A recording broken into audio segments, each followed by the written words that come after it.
मैं चाहता हूं समाज इस तरह से परिवर्तन होना चाहिए, जब समाज में क्रांति आए तो हर व्यक्ति, हर समाज का स्टेटस बहुजन समाज हो, तब मुझे लगेगा आप सभी का यहाँ आना। मेरी किस व्यक्ति को भारत का संविधान लिखने का मौका दे, तो बाबा साहब को सिर्फ इसलिए मौका मिला कि उस जमाने में बाबा साहब से पढ़ा लिखा व्यक्ति कोई नहीं था। सिर्फ सम्मान तब माना जाएगा जब ये 4 साल बाद सारे के सारे बच्चे IAS IPS SDM बनकर यहाँ सम्मानित होंगे, तब मुझे लगेगा आप सभी का आना हो।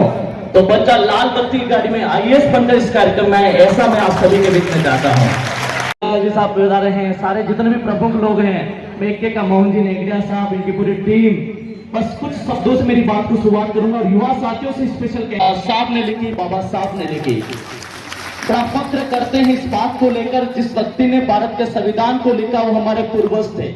इस बात का बड़ा अभिमान होता है जिस व्यक्ति ने भारत के संविधान को अंगीकृत किया। कहीं कहीं दलित समाज से आते थे, लेकिन भारत में संविधान लिखने की बारी आई तो बाबा साहब को इसलिए मौका नहीं मिला कि वो दलित थे, इसलिए भी मौका नहीं मिला कि उनको पानी पीने का अधिकार नहीं था। जब भारत में संविधान लिखने की बारी आई, देखा परखा, सोचा कि किस व्यक्ति को भारत का संविधान लिखने का मौका दे, तो बाबा साहब को सिर्फ इसलिए मौका मिला कि उस जमाने में बाबा साहब से पढ़ा लिखा व्यक्ति कोई नहीं था, इसलिए भारत का संविधान लिखने का मौका बाबा साहब को मिला। बड़ा फख्र करते हैं जिस तरीके से भारतीय, आज भीम आर्मी ने एक शानदार कार्यक्रम किया कुछ समय पहले। आज मेरा जोधपुर कार्यक्रम था, लेकिन मेरे लगा कि ऐसा नहीं हो कि जहां दीपक जलता उसके नीचे अंधेरा रहे। हम एक ऐसा आने वाले टाइम का इतिहास बनाने आए कि जितने बच्चे यहाँ सम्मानित हुए हैं, मेरी बात को आपके बीच में रखना दुनिया के सबसे बड़े ऐतिहासिक पलों में से होगा।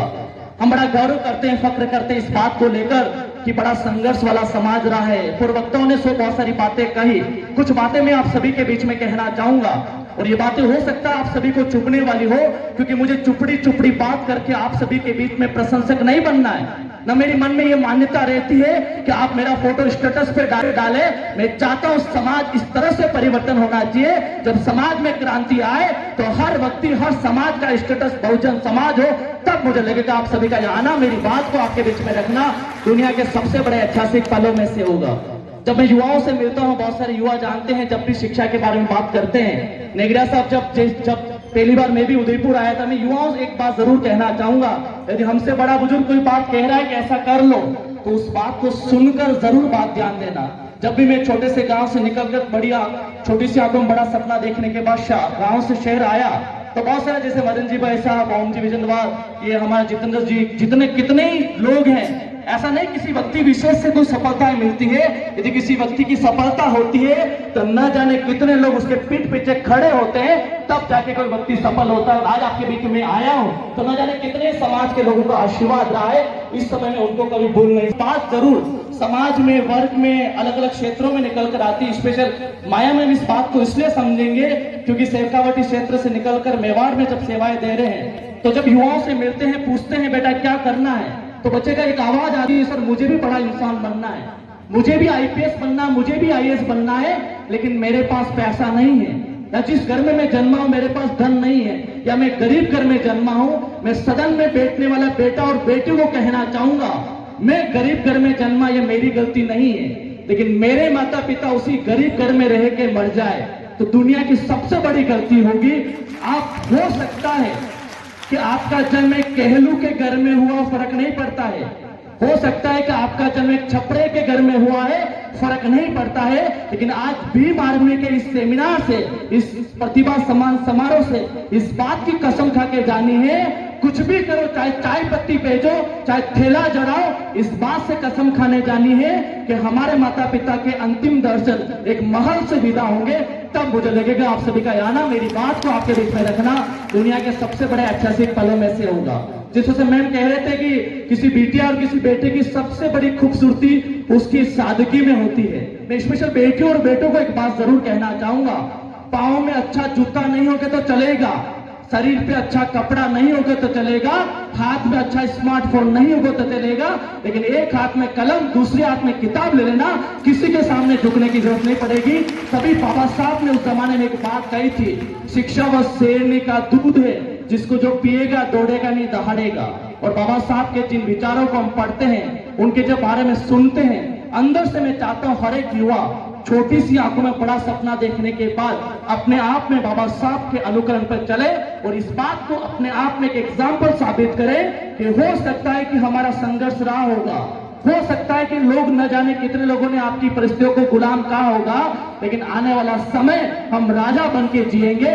ऐसा तभी हो पाएगा जब शिक्षा के एक मूल मंत्र को आप समझ पाएंगे। जब हमें अलग अलग क्षेत्रों में कार्यक्रम करने का मौका मिलता है, युवाओं से बात करने का मौका मिलता है, स्पेशल लाला भाई रोशन जी और उनकी पूरी टीम जिनको मैं छोटा भाई मेरा चेतन, ये सब इनको मैं देखता हूँ, बड़ी खुशी होती है अलग अलग क्षेत्र में। और इवन तो हो सकता है कि मेरे ओम जी भाई साहब ये सब जानते हैं कि गिने चुने मेरे कार्यक्रम मेवाड़ होते हैं, लेकिन राजस्थान में जाते हैं तो हमेशा एक बात कहते हैं, जहाँ दीपक जलता है उसके नीचे अंधेरा रहता है। लेकिन मैं मंच पे जितने भी लोग बैठे उनको कहना चाहूंगा, इस दीर्घा में जो लोग खड़े हैं समाज सेवी के रूप में, उनको कहना चाहूंगा, इधर और सामने वाली पंक्ति में बैठे हैं उनको कहना चाहूंगा, इस मेवाड़ का कोई बेटा बेटी पढ़ना चाहता है तो उसकी टांग खींचे, नहीं करके हाथ खींचे, समाज में बच्चा आगे बढ़ेगा तो उसका भविष्य का निर्माण होगा।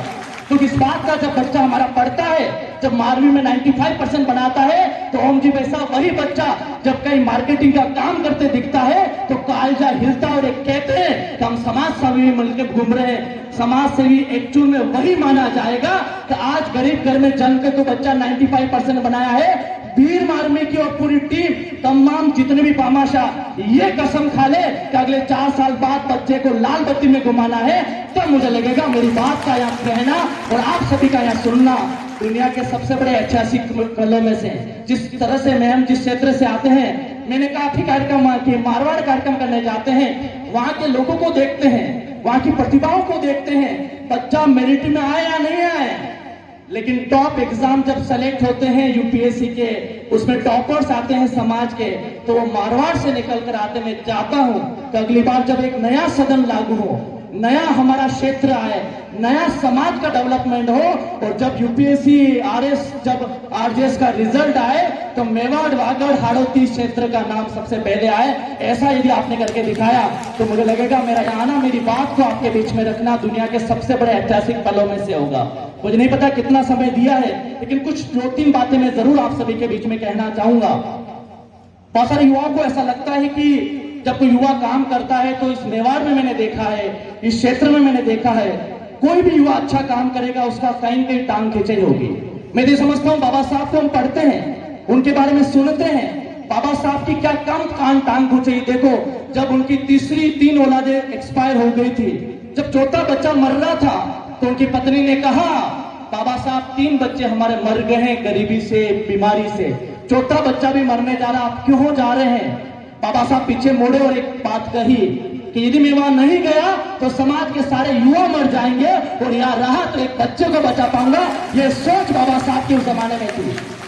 और हम बड़ा फख्र करते हैं जब हमारा बच्चा आईएएस बनता है तो स्टेटस लगाते हैं, और पड़ोसी का बच्चा महेंद्र जी भाई साहब 95% लाता है और उसको एसटीसी में 18,000 रुपए लगते हैं, वो कोई देने के लिए तैयार नहीं, फिर कहते हम समाज सेवा कर रहे। किस बात की समाज सेवा है। हमें शुरुआत हमारे से साथ में पड़ोसी से भी करनी पड़ेगी, तब जाके समाज में ये एकता मिशन आने वाले टाइम में देश के राष्ट्र के निर्माण में काम आएगा। ताकि वक्ता, प्रवक्ता, मुख्य वक्ता सब आएंगे, बाबूलाल जी गांधी साहब जैसे लोग खड़े हैं, इन्होंने समाज के लिए एक नई धारा प्रेरित की। मैं चाहता हूं एक हमारे नए समाज का विकास हो, एक ऐसा समाज बने जब बच्चा आंखों में, छोटी सी आंखों में बड़ा सपना देखने के बाद आए और कहे कि सर मुझे आईएएस बनना है, और हमारा एक समाज का कोई भामाशाह गाया जाए और कहे किसी को मत कहना या 10 लाख रुपए पकड़ और दिल्ली जा और आईएएस बनकर आए। ऐसा समय जिस दिन आएगा उस दिन मुझे ऐसा लगता है कि समाज का एक नया वर्ग बनाएगा। मैं छोटी सी बात, मैंने क्योंकि युवाओं की बात करता हूं तो लाला भाई साहब, मोहन जी भाई साहब आप आगे पधार जाए। लाला भाई साहब आप बिलीव नहीं करेंगे, जब युवाओं की बात करते हैं तो युवाओं का उल्टा करे तो वायु बनती है, और वायु जिस दिशा में चलती है अच्छे अच्छे आंधी तूफान खड़ा कर देती है। जब मैं मेवाड़ और वागड़ की स्पेशल युवाओं की मैं बात करूं तो युवाओं का थोड़ा अलग ही नशा है। कैसे नशा है थोड़ा सा मैं बातों में बताना चाहूंगा। लास्ट में एक हरियाणा कार्यक्रम में गया, जब मैं हरियाणा कार्यक्रम में गया तो वहां के मैंने लोगों से पूछा ऐसा क्या कारण है कि पूरे भारत में हरियाणा के युवा फेमस है। तो वहां के लोगों ने कहा कि राहुल सर बच्चा कुछ करे या नहीं करे, इसको अच्छा खिलाते पिलाते हैं और बड़ा होकर पहलवान बनाते हैं। पूरे भारत देश में उठा के देखना कहीं के पहलवान फेमस है तो वो हरियाणा के, क्योंकि बचपन में बता देते हैं कि उसको बनना क्या है। मुझे ये भी नहीं पता कि जिस गाड़ी में आप आए कौन सी 4 व्हीलर है, मुझे ये भी नहीं पता कि आपके घर पे पिताजी के पास कितना बैंक बैलेंस है, लेकिन बाबा साहब का सबसे बड़ी शक्ति, सबसे बड़ी आदत, सबसे बड़ा अपने आप का सम्मान एक कलम की ताकत उन्होंने दी। उन्होंने कहा इसको इतना पढ़ना, और मैं बेटे और बेटियों को कहना चाहूंगा अपने पास सबसे बड़ी संपत्ति हो सकता है कलम। आपके जेब में 2 रुपए का फर्क नहीं पड़ता है, 5 रुपए का फर्क नहीं पड़ता है, 10 रुपए का फर्क नहीं पड़ता है, लेकिन इस कलम को इतना चलाना, देश की यूपीएससी में टॉपर बन के टीना डाबी बनना, कनिष्ठ कटेरा बनना, ये ताकत सिर्फ यूपीएससी आईएएस सारे सीधे कलम की ताकत देता है। इस दुनिया में मुझे पता है कि आप जिस परिवार से आते हैं, घर के बाहर नाली हो फर्क नहीं पड़ता है, जिस परिवार से आते हैं घर वाले टांग खींचे फर्क नहीं पड़ता है, लेकिन अगले कुछ समय तक, क्योंकि जब प्रतिभागी यहाँ सम्मानित होते हैं, दुख इस बात का होता है यहाँ के सम्मान के बाद बच्चा व्हाट्सएप पर स्टेटस डालता है, और 4 साल बाद वो बच्चा यदि लाइट फिटिंग का काम करते दिख जाए तो कहीं के सबको दुख होगा जो समाज के आएंगे, बामाशाह के रूप में आएंगे और कहेंगे कार्यक्रम आप करो, लाखों रुपए का खर्चा हम करते हैं क्योंकि आपकी वजह से हम यहाँ पर बैठे हैं।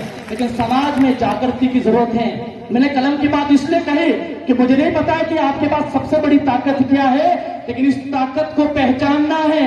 यदि आज माया में हम किसी चीज को, इस अपने आप को लेके, स्वाभिमान को लेके, समाज को लेके, आसपास के लोगों को लड़ रहे हैं, तो इसलिए लड़ पा रहे हैं क्योंकि उनके पास कलम की ताकत है। बाबा साहब भी लड़ पाए तो कलम की ताकत थी, और हमें भी हमारे बच्चों को तलवारें नहीं कलम चलाना सिखाना है। जिस दिन कलम चल गई तो सामने वाले का ट्रांसफर करवा दोगे, जिस दिन कलम चल गई किसी को एपीओ कर दोगे, कब कलम चल गई किसी को ज्वाइनिंग करा दोगे। ये 2 रुपए की कलम की ताकत सबसे बड़ी ताकत है जो हमें और आपको समझनी है। साथियों, जब युवाओं से मिलते हैं मुझे बड़ा दुख होता है, बहुत सारे सम्मान लोग यहाँ बैठे हैं ये बात कहते हुए, जब एक बिटिया परिवार पियर पक्ष में होती है तो परी बनकर रहती है। वह जैसे ससुराल जाती है, ससुराल के 3 साल बाद भी साबुन जिसकी कीमत 10 रुपए नहीं होती है, वह यदि ससुराल में पियर से लेकर जाती है तो उसकी आंखों में जरूर आंसू आते हैं। मैं बेटियों को कहना चाहूंगा, आधा खाना कम खाओ फर्क नहीं पड़ता है, लेकिन पढ़ाई पूरी करो, अगले घर जाओगे तो बहू नहीं बेटी बना के लोग ले जाएंगे। ये ताकत समाज की सबसे बड़ी ताकत में से होगी। शायद मेरी बात से लेकर आप बहुत सारे युवा साथी, क्योंकि मैं इतना बड़ा व्यक्ति नहीं हूं कि मैं आपके बीच में बैठकर बड़ा सम्मान लूं। मैं चाहता हूं अगली बार एक नया परिवर्तन आए, जिस वजह से आज महंगे महंगे मेहमानों को बुलाया है। मैं चाहता हूं एक परिवर्तन ऐसा आए कि आज जो बच्चा 12वीं क्लास में परसेंटेज बनाने के बाद सम्मानित हुआ है, वह बच्चा 5 साल बाद किसी कार्यक्रम में ना जाए, लेकिन 5वें साल आए तो लाल बत्ती गाड़ी में मुख्य अतिथि बनकर आए। तब मुझे लगेगा मेरा यहाँ आना, मेरी बात को आपके बीच में रखना दुनिया के सबसे बड़े ऐतिहासिक पलों में से होगा। बाकी आप सब जानते हैं कार्यक्रम होते हैं, तालियां भी बजाई जाएगी, लोग स्टेटस भी डालेंगे, 3 महीने बाद कार्यक्रम का कोई मोरल नहीं रहेगा। मोरल इसी में है जिस तरह मैंने कुंदन जी भाई साहब को जिम्मेदारी दी है कि अगली बार इन बच्चों को सम्मान करो या नहीं करो, क्योंकि जब प्रतिभा ही नहीं होगी तो हम सम्मान किसका करेंगे। प्रतिभा सम्मान समारोह से पहले हमें प्रतिभा बनाने का काम करना है। जिस दिन हमने प्रतिभा बना दी तो सम्मानित कोई भी करे उससे काम नहीं चलेगा। हम प्रतिभा बनाने का काम यदि कर पाए तो इन्हीं बच्चों को अगली बार करियर काउंसलिंग, ऐसे बच्चों को एस्पेक्ट ऑफ माइंड पावर, किस तरह से बच्चा अपने आप में लॉजिकली नहीं समझ पा रहा कैसे मुझे फेस करना, बहुत सारा माइंड में स्ट्रेस, बहुत सारा फोबिया माइंड में रहता है। पवन जी जैसे डॉक्टर साहब यहाँ खड़े में बहुत सारे लोगों को जिनका नाम नहीं ले पा रहा हूँ, लेकिन मैं चाहूंगा कि अगली बार इस तरह के कार्यक्रम आप करेंगे तो मुझे लगता है हम जैसे लोगों को, माया मैम को बुलाना, इतने लोगों को बुलाना दुनिया के सबसे बड़े ऐतिहासिक पलों में से होगा। कुछ बातें जो स्टूडेंट लाइफ में बहुत सारी मीडिया बैठे यहाँ बैठे हैं कहना चाहूंगा। बहुत सारे लोगों को ऐसा लगता है कि मेरा यहाँ आना, स्पीच देना, मोटिवेट करना यह मकसद कथा भी नहीं रहा है। मैं लास्ट में कार्यक्रम में गया किसी अन्य समाज में, तो मैं जब बोल रहा था मुझे पसीना आता है, नेगरा सब साथ तो मैंने एक बात किसी व्यक्ति ने मुझे कहा कि राहुल सर आप पेड़ चाहिए क्योंकि आपको पसीना आ रहा है, और मैं बड़ा मन से बोलता हूँ। इसलिए मैं हमेशा कहता हूँ जो पानी से नहाता वो लिबास बदल सकता है, और जो खुद के पसीने से नहा ले वो अपने समाज का इतिहास बदल सकता है। मैं चाहता हूँ यहाँ पर बैठने वाला बेटा और बेटी ये कसम खाए, माया मैम ने जिस से बताया कि हम छोटी सी आंखों में बड़ा सपना देखने के बाद घर से निकलते हैं, न जाने कितने लोग घर पहुंचने से पहले फेल्योर होते हैं। कुछ चंद लोग होते हैं जब घर पहुंचने से पहले सफलता का सर्टिफिकेट लेके जाते हैं, वो तभी सफल होके जाते हैं, नौकरी लग के जाते हैं जिनके छोटी सी आंखों में बड़ा सपना माता पिता का संघर्ष होता है, उनकी कुर्बानी होती है, उनका बलिदान होता है। क्योंकि एक माता और पिता पूरी जवानी लगाकर अपनी औलाद को पढ़ाए और वही औलाद नालायक निकल जाए तो अगली बार कोई माता पिता पड़ोसी में नहीं पढ़ाएगा।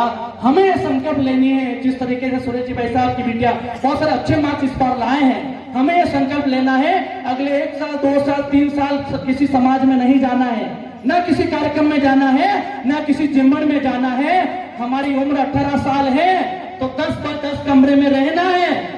और मैं कह रहा हूं मेरी बात को कान खोल के सुन लेना, जो बच्चे अभी 12वीं के एग्जाम देके पास होके आए, 18 19 20 21 22 23 24 25 साल तक कहीं किसी को शक्ल नहीं दिखानी है। 26 साल में कह सकता हूं 500 रुपए के स्टाम्प पर यदि वो बच्चा समाज में जाएगा तो IAS IPS RJS बन के जाएगा। क्योंकि इतने साल की कुर्बानी, इतने साल का बलिदान, इतने साल का त्याग समर्पण किसी को ऐसे खाया नहीं जाता है। लेकिन बड़ा दुख होता है, बहुत सारे सम्मान्य लोग बैठे हैं, हमारा यहाँ बच्चा 12वीं पास करता है तो किसी मोर्चे का मंडल अध्यक्ष बना देते हैं। लाला जी भाई साहब आप जानते होंगे, जिसके घर में 4 रुपए का उधार नहीं देता है उसको किसी संगठन का कोषाध्यक्ष बना देते हैं, जिसकी 4 लोग बात नहीं मानते उसको मंडल का अध्यक्ष बना देते हैं। मैं एक बात कहना चाहूंगा, ये जो पद, लालसा, मोर्चा, ये कुछ समय तक आपके पीछे चलेगा, लेकिन यदि माता पिता की आंखों में आंसू का कारण जिस दिन आप बन गए ना, कुदरत भी आपका कभी साथ नहीं देगी, क्योंकि आपने अपने माता पिता के साथ वफादार। कुछ भी करो, मेरा मतलब शिक्षा नहीं है, क्योंकि बहुत सारे मैं बेटियों और बेटों को कहना चाहूंगा, मैं अलग अलग कार्यक्रम में जाता हूं। ओम जी भाई साहब, मैं खुद इस बात का साथ, कालू जी भाई साहब, बहुत सारे लोग बाहर खड़े हैं, मैं उनको भी चाहूंगा अंदर आ जाए। मैं जब गांव में जाते हैं शाम के टाइम, आप विश्वास नहीं करेंगे बेरवाल जी साहब कि जब गांव में जाते हैं देवीलाल जी, जब बाहर चबूतरे पर उस बाटे पर हमारा समाज का युवा सुबह से शाम तक बैठा रहता है, समाज का युवा सुबह से शाम बैठा रहता है, वो बाटा घिस गया लेकिन युवा नहीं घिसा है। मैं उन युवाओं को कहना चाहूंगा, हमें कुछ करो या नहीं करो, ऐसा करना है कि हम घर से निकलते हैं, शाम को आते हैं टिफिन लेकर, तो माँ के मन में खुशी होती बच्चा कुछ कर रहा है, चाहे कुछ भी करो, लेकिन नौकरी जा रहा। जो औलाद जवानी में घर पे सोई रहती है तो उसके माता पिता आंखों के आंसू का कारण सबसे बड़ा वो बनता है। मैंने कहा मेरी बात से 10 लोग नाराज हो, फर्क नहीं पड़ता है, क्योंकि मैं चुपड़ी बात करने के लिए आपके बीच में नहीं आया हूं। बाबा साहब का लोग वही विरोध करते हैं जो बाबा साहब के विचारों को नहीं जानते, क्योंकि बाबा साहब ने अपने खुद के बच्चों को मरने के बाद समाज को जागृत किया है, तो कहीं के बहुत बड़ा बलिदान उस व्यक्ति का उस समय का था। छोटी सी बात जो युवा शक्ति को मैं कहना चाहूंगा स्पेशल, क्योंकि समाज में कैसे जागृति करनी है, समाज में शिक्षा को लेकर कैसे बढ़ावा देना है, महिलाओं को, बेटियों के लिए कैसे हमें अपने आप में तैयार करना है। माया मैम ने बहुत बड़ी तरीके से बात को रखा।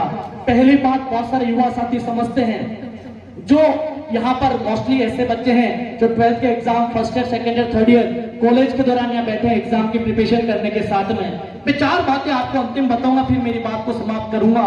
पहली बात, कोई बच्चा ये सोचता है कि यहाँ माइक पकड़कर मेरा बोलना आपको बुरा लग रहा है, तो मेरा कोई मतलब नहीं कि आपको बुरा लगे।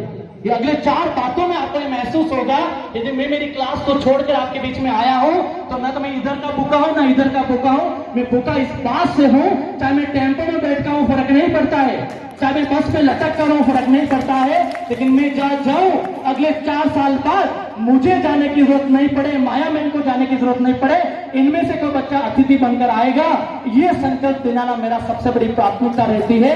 सबसे पहली बात, किसी बच्चे को ऐसा लगता है कि राहुल सर रात को 10 बजे पढ़ते पढ़ते नींद आ जाती है, कुछ मत करना, क्योंकि न जाने कितने बच्चे 12वीं के एग्जाम देने के बाद BSTC, PTT, CET अन्य कॉम्पिटिटिव एग्जाम दे रहे होंगे। जिन बच्चों का BEd STC हुआ होगा वो शिक्षक भर्ती के एग्जाम दे रहे होंगे, कोई पटवार कांस्टेबल दे रहा होगा, तो न जाने कहीं अन्य कॉम्पिटिशन दे रहा होगा।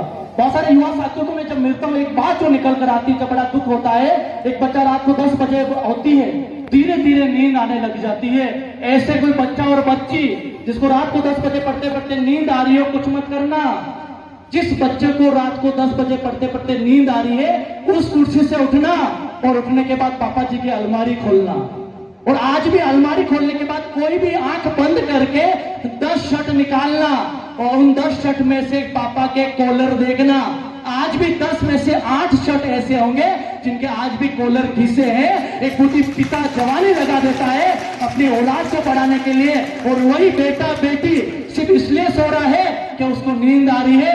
यदि वाकई में आपको लगता है कि आप फादर्स डे मनाते हैं, आपको लगता है कि आपके पिता के आपके मन में मर्यादा, अपने मन में कहीं के उनके लिए प्रतिष्ठा है, तो उस टाइम पे उसी कलम से लिखना कि अगली बार मैं अच्छी नींद से तभी सोऊंगा या सोऊंगी जब मेरी नौकरी के पहली सैलरी से पापा को 100 शर्ट गिफ्ट कर दूं, तब मुझे लगेगा। मेरी बात को आपके बीच में रखना दुनिया के सबसे बड़े ऐतिहासिक पलों में से होगा। पिता सुबह जाता है, मम्मी टिफिन बना के भेजती है।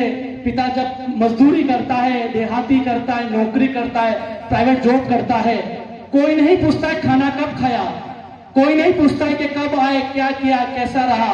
लेकिन समाज क्या छोड़िए, कोई भी व्यक्ति चाहे टीचर हो, दोस्त हो, ये हो, वो हो, हर व्यक्ति एक बात पूछेगा कि पिता कमाते कितने हैं। एक पिता के कमाने के चक्कर में पूरी जवानी लग जाती है, और उसी जवानी का मजाक यदि औलाद उठा ले तो मुझे लगता है अगली बार कोई पिता की हिम्मत नहीं होगी कि अपनी औलाद को पढ़ा पाए।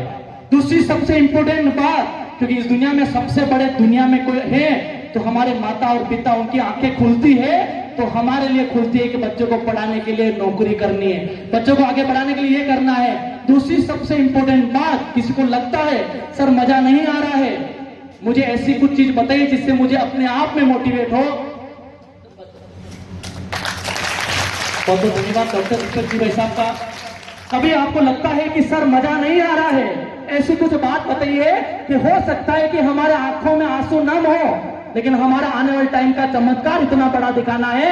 जिन लोगों ने गली से जब निकलते थे तो उंगलियां उठाई, चबूतरे पे लोग बैठने वाले, हम जब कॉलेज आते थे तब न जाने कितना अपमानित किया है, और उन्हीं के सामने जब लाल बत्ती गाड़ी गली में घुसाएंगे तब उन लोगों के मन में होना चाहिए इसके माँ का सपना था इसकी बेटा औलाद आयुष बने, और उस बच्चे ने करके दिखाया। दूसरा फैक्ट आता अपनी माँ का, सब तो छोटा है, कितनी माएँ बेटी है। जिस तरह से माया ने एक बात कही थी, किसी समाज की, किसी धर्म की, किसी वर्ग की तरक्की नापनी है तो पुरुषों की तरक्की ना नापिए, उस समाज की महिलाओं की तरक्की नापिए। जिस समाज में महिला आगे है, समाज अपने आप में आगे है। मैं माँ के लिए एक बात कहना चाहूंगा, कभी किसी को लगे कि राहुल सर मजा नहीं आ रहा है, जितने भी गणमान्य लोग बैठे हैं, जितने भी लोग नौकरियों में हैं, इस दुनिया में सबसे बड़ा कुर्बान बलिदान किसी का होता है तो वो माँ का होता है।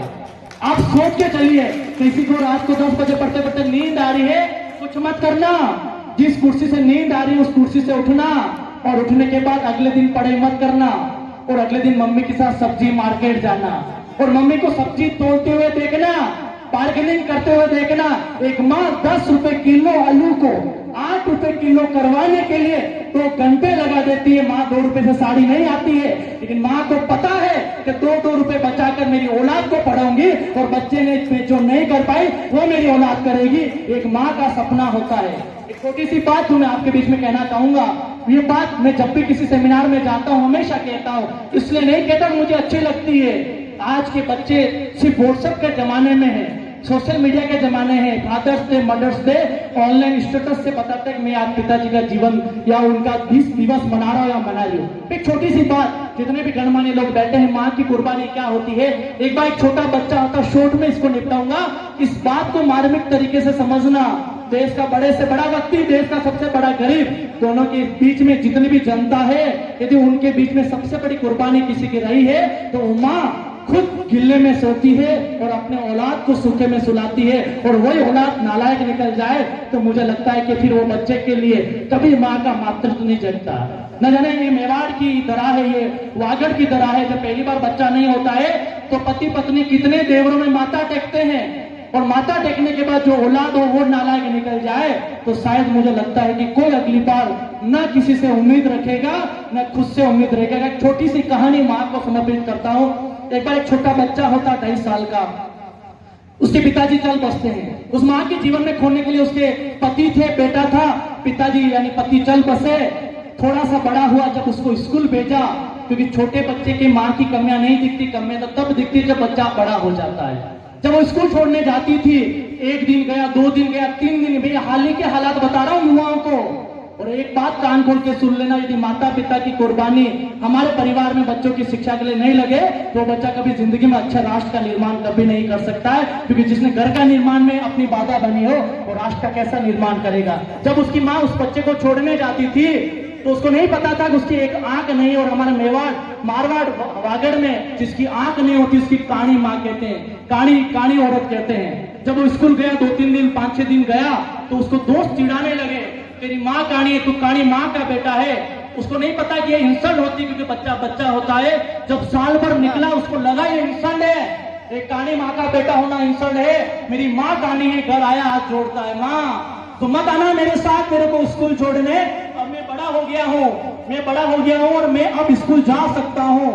जब माँ ने कहा मेरे एक थे वो चल बसे, अब मेरे पास खोलने के लिए कुछ नहीं तेरे अलावा, फिर भी वो गई। बोले स्कूल मत आना, क्लास के बाहर छोड़ना। पहले जब क्लास में छोड़ती थी क्लास के बच्चे चिढ़ाते थे, जब क्लास के बाहर छोड़ती थी तो क्लास के दूसरे बच्चे जब चिढ़ाने लगे, काणी माँ का बेटा है, इसकी माँ काणी है, चौथी पांचवी माँ आकर चिल्लाने लगा, माँ तेरी वजह से न जाने क्लास में पहले इंसल्ट होती थी अब क्लास के बाहर भी इंसल्ट होती, तू स्कूल में मत आया कर। माँ ने कहा तेरे अलावा मेरी इस दुनिया में कोई नहीं है, क्योंकि माँ का वात्सल्य प्रेम जो किसी शब्दों में तोल नहीं सकते। जब माँ ने कहा मैं तेरे को स्कूल में छोड़ने बाहर आया करूंगी, तो उसने कहा बाहर जब छोड़ने आती थी तो कॉलोनी के लोग उसको चिढ़ाते थे, ये काणी माँ का बेटा, इसकी माँ काणी है। तब घर आके चिल्लाया, बोले कहा कि माँ तेरी वजह से कॉलोनी में क्लास में स्कूल में इंसल्ट होती है, अब कॉलोनी में मत छोड़ना। थोड़े दिन समय निकलता है, इस कॉलेज जाता है और कॉलेज में किसी से प्रेम करता है और शादी कर लेता है, कहीं विदेश में बस जाता है। 8 साल बाद वापस आता है, उसका एक बच्चा होता है। जब वापस विदेश से देश में आता, माँ दर की ठोकर खा के घर घर जाती है ये पूछने के लिए मेरी औलाद कहाँ है, क्योंकि जिस माँ के पास खोने के लिए कुछ नहीं होता है, जिसके घर में चाह होती है उसकी राह जरूर बनती है। एक दिन माँ दर की ठोकर खा के उसी घर पहुंचती है जहां उसका पोता, उसका बेटा, उसकी बहू थी। जब बहू ने कहा तुम्हें पता तुम्हारी माँ कहानी है, मुझे पता मेरी सास कहानी है, लेकिन इस पोते को मत पता चलने देना कि इसकी दादी कहानी है। पता चल गया वापस बचपन से बता देंगे ये दादी माँ का, जिसकी कहानी आंख है उसका एक बेटा है या पोता है। वो जब दर की ठोकर खाई उस घर पे पहुंचती है, जैसे नोक करती है वो बच्चा आता है जो पोता था, उसको नहीं पता ये दादी है। उसकी बहू आती है और चिल्लाती है तुम बाहर निकलो, कैसे, तुम्हारी माँ बचपन से अब तक तुम्हारे ऊपर पीछे पड़ी हुई है। माँ के आंखों में आंसू थे, बेटा आता है, वो बेटा चिल्लाता कहता है कि माँ जब मैं पहली बार स्कूल में गया और 2-3 दिन गया तो 2-3 दिन बाद तेरी वजह से मेरे को इंसल्ट हुई। जब तू स्कूल के अंदर छोड़ने आती थी तो क्लास के दूसरे लोग मुझे चिढ़ाते थे, स्कूल के बाहर छोड़ती थी तो पूरी स्कूल के आसपास के लोग चिढ़ाते थे। मैं जब कॉलेज में छोड़ने कॉलेज के लोग चिढ़ाने लगे, अब तू क्या चाहती है कहने के लिए कि ये मेरा पोता है, मैं इसकी दादी हूँ जो कहानी हूँ। माँ के आंखों में आंसू थे और इस जवाब में हर बच्चे का एक जवाब होना चाहिए। माँ ने कहा बेटा एक बात, बेटा बहू और पोते तू सुन लेना, मैं बचपन से कहानी नहीं थी। जब तू 2.5 साल का था तेरे पिताजी चल बसे, उसके बाद खोने के लिए तेरे अलावा कुछ नहीं था। जब तू 3 साल का था खेलते खेलते खेलते कंकर की लगी तेरी एक आंख फूट गई थी। जब तेरे अलावा मेरी इस दुनिया में कोई नहीं था, मैं दौड़ी दौड़ी दौड़ी जब मेरी दोनों आंखें थी तेरे को हॉस्पिटल लेके गई। जब हॉस्पिटल में एडमिट कराया तो डॉक्टर ने कहा माँ जी ये बच्चे की जिंदगी भर एक आंख से देख पाएगा, दूसरी आंख कोई देगा तब ये दोनों आंखों से देगा। तब मेरी दोनों आंखें थी, मैं चाहती मेरी दोनों आंखों रख सकती थी, लेकिन मैं तेरे को जिंदगी में अपना नहीं दिखाने के चक्कर में दोनों में से एक आंख निकाली, तब तेरी दोनों आंखें हुई, तब माँ की ममता अपने आप में कहलाई। न जाने कितने ही लोग, न जाने कितने ही पाव, कितने लोग इनके पीछे सबसे बड़ा, सबसे त्याग, सबसे प्रबल किसी का समर्थन होता है अपने बच्चे को आगे बढ़ाने में, तो वो नाम निकल कर आता है माँ। और माँ के साथ जो बच्चा पढ़ाई के लिए गद्दारी कर ले, मुझे लगता है उसको कहीं मोटिवेशन की जरूरत नहीं है, वो समाज का अच्छा सेवक हो ही नहीं सकता है। कसम खा के जानिए, जब पिता और माँ के बीच में लड़ाई झगड़े होते, सबके परिवार की बात बता रहा हूं, और जब 10 बार लड़े झगड़ों में 10 बार माँ के आंखों में आंसू आते हैं ना बेटा, उसमें से 8 बार आंखों के आंसू का कारण पैसा होता है। तभी माँ आंखों में आंसू ले कहती बेटा तू पढ़ ले, अगले घर जाना है। मैं नहीं चाहती तो अगले घर कहीं पे आंखों में आंसू लिए बेटे। इसलिए बेटे और बेटे को मैं कहना चाहूंगा, पढ़ो इतना कि नाम हो जाए, नाम इतना हो, नाम सुनते ही आपका लोग काम कर दे, इसके लिए आपको पढ़ना पड़ेगा। फिर भी किसी बच्चे और बच्ची को लगता सर मजा नहीं आ रहा है। तीसरी इंपोर्टेंट बात, किसी बच्चे को ऐसा लगता है कि राहुल सर 6 घंटे पढ़ने के बाद नींद आ जाती है, अगले दिन 6 घंटे पढ़ाई मत करना और अगले दिन 6 घंटे मजदूरी करके देख लेना, तीसरे दिन मजदूरी छोड़ के फिर पढ़ने बैठ जाओगे, क्योंकि आज की दुनिया में मजदूरी करना मुश्किल है बजाय पढ़ाई से। इसलिए बेटियों और बेटियों को कहना चाहूंगा, कलम चलाना मुश्किल नहीं है, माता पिता के संघर्ष के समय कलम इतनी चलाओ कि अगली बार गवर्नमेंट कलम चलाए कि इसको हर महीने की सैलरी भेजनी है, इतनी कलम चला के हमें छोड़नी है, उससे पहले हमें नहीं छोड़नी है। किसी बच्चे को फिर भी लगता है कि राहुल सर मजा नहीं आ रहा है, ऐसी कुछ बात बताओ हमें झंझोड़ के रख दे, तो जिस बच्चे को 6 से 8 घंटे पढ़ने के बाद नींद आ रही है, कुछ मत करना और उठकर अपने पर्स में देखना, खुद के कमाए 15-20 हजार के नोट हो तो मत बैठना पढ़ने के लिए। यदि एक भी खुद का कमाया पैसा नहीं हो तो बैठ जाना पढ़ने के लिए, क्योंकि मनी इज द मोटिवेशन। दुनिया में समाज सेवी बने या नहीं बने, दुनिया में हमें भामाशाहों की जरूरत है। जिस प्रकार से मेरी बात रखने से पहले भीम आर्मी पूरी कमेटी ने जिस तरह से भामाशाहों का सम्मान किया, मैं समझता हूँ भामाशाह वाली रीढ़ की हड्डी है जो किसी कार्यक्रम को बड़े सफलतम, एक बार जोरदार तालियां भामाशाहों के लिए जिन्होंने अपने पूरी गाड़ी कमाई का इस तरह से शानदार कार्यक्रम किया। और बस मैं एक बात जरूर कहना चाहूंगा, ज्यादा समय हो चुका है, बहुत सारे बच्चों को सम्मानित करना है। मेरे आने के पीछे बस आपका न मन दुखाना था, न आपको कल गलत कहना था। मैं चाहता हूं अगली बार जिस तरीके से लोगों ने आपको जल्लित किया है, जिस तरह से चौराहे पे लोगों ने आपको कहीं पे बदनामी करवाई, जिस तरीके से लोगों ने आपके माता पिता को इंसल्ट करवाई है, और वो इंसल्ट का जवाब हम औलाद होने के बाद उनका नहीं दे पाए, तो शिक्षा भी बेकार है, जीना भी बेकार है, और आने वाले टाइम में ये मेहनत करना बेकार है। हमारे माता पिता के हर एक आंसू का, उनके हर एक परिश्रम की ये बूंदों का ये जब मजाक उड़ना शुरू हो जाएगा, तो अगली बार कोई बच्चे के पेरेंट्स ये नहीं कहेंगे कि इसको सर पढ़ाना, क्योंकि हम काउंसलिंग करते हैं, सुबह से शाम तक 15 लोग आते हैं, तो 5 लोग ये आते हैं कहते हुए इसको अब नहीं पढ़ाना, इसको ऐसा रास्ता बताओ कि 6 महीने में कहीं कहीं काम धंधा शुरू कर दे। उनका कहीं के मन में दुख है, कहीं कहीं दर्द है कि कहीं के उनकी बात, अपने माता पिता की बात उस बच्चे के नहीं मानी। मैं चाहता हूं जिस तरह से मैं जब उदयपुर आया, मोहन जी नेगड़िया और तमाम जितने भी युवा हैं, एनएल साहब जो आज नहीं पधारे हैं, हमारे भवन जी, बाबू जी, नाना जी साहब, कितने लोगों ने उंगली पकड़ी तब जाके आपके बीच में हूं। शायद समाज में यदि आपने बड़े बुजुर्गों का, उन लोगों का हाथ पकड़ना शुरू कर दिया तो समाज भी आगे बढ़ेगा, युवा साथी भी आगे बढ़ेंगे। क्योंकि जब तक मैंने देखा है, मारवाड़ में कार्यक्रम में गया तो एक व्यक्ति ने कहा समाज पीछे, क्या कारण है? मैंने कहा हम आज अमृत महोत्सव मना रहे हैं, 75 साल की आजादी के बाद भी समाज, युवा यदि बड़े बुजुर्गों की टांग खींचे करें और बड़े बुजुर्ग युवाओं की टांग खींचे करें तो और लिख लेना 100 साल के लिए आगे समाज नहीं बढ़ पाएगा। क्या सोल्यूशन है? तो आज आपको कसम खानी है, जब बहुजन समाज का बंदा है, ये मत देखो उसमें क्या कमी है, उसका हाथ से हाथ थामो और उसके आगे बढ़ाओ, तब समाज भी आगे बढ़ेगा, बहुजन समाज भी आगे बढ़ेगा। बाकी एक दूसरे की टांग खींचे में न किसी का अच्छा हुआ है, न किसी का पेट भरा है। 4 पंक्तियों से मेरी बात को समाप्त करूंगा। बहुत सारी बेटियां ये सोचती है कि राहुल सर हम हमारे मम्मी की जगह होते तो हम ये कर लेते। बहुत सारे बेटे ये सोचते हैं राहुल सर मेरे पिताजी बहुत भोले हैं, इनके जब बंटवारा होना था खड़े ही नहीं रहे, पार्टी में कम मिला। ऐसे बहुत सारे युवा साथियों की सोच होती है।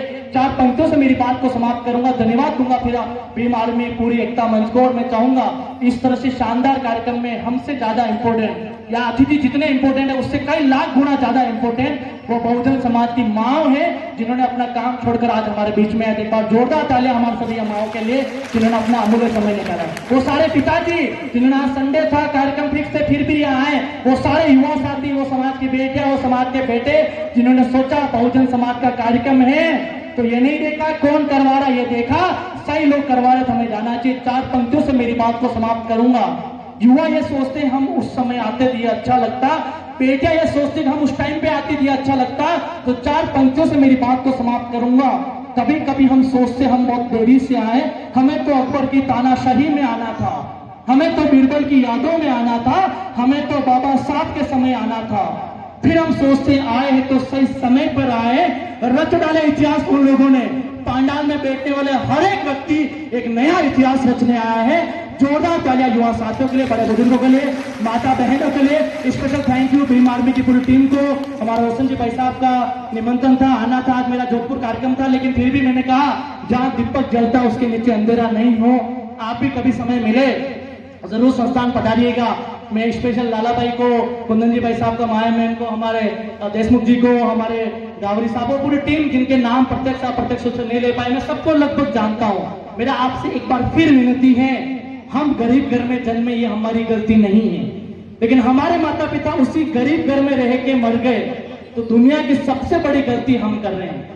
हो सकता है कुछ करो या नहीं करो, समय ऐसा लाओ कि हमारे माता पिता के अंतिम दर्शन एक महल से विदा हो, तब मुझे लगेगा मेरा यहाँ आना, मेरी बात को आपके बीच में रखना दुनिया के सबसे बड़े ऐतिहासिक पलों में से। Thank you so much. जय भीम, जय संविधान। बहुत बहुत आभार आप सभी का।